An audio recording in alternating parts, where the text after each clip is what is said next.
దేశీయ stock market ఈ వారంలో వరుసగా రెండో రోజు అంటే ఇవాళ మంగళవారం కూడా మస్తుగా షురు అయింది.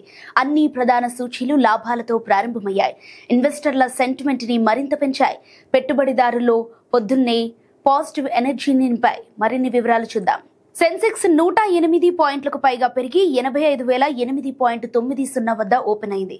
నిఫ్టీ 39 పాయింట్లు రైజ్ అయి 25,998.50తో మొదలుపెట్టింది.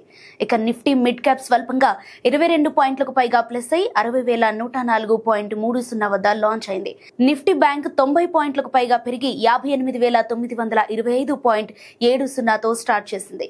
Siemens energy, LG electronics, Karnataka bank, Reliance, restaurant brands Asia షేర్లు లాభాల్లో ఉన్నాయి.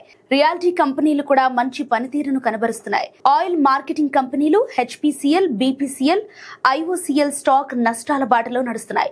రూపాయి విలువ 16 పైసలు బలపడింది. సోమవారం 89.23 వద్ద క్లోజ్ అవగా ఈరోజు 89.07 వద్ద ఉంది.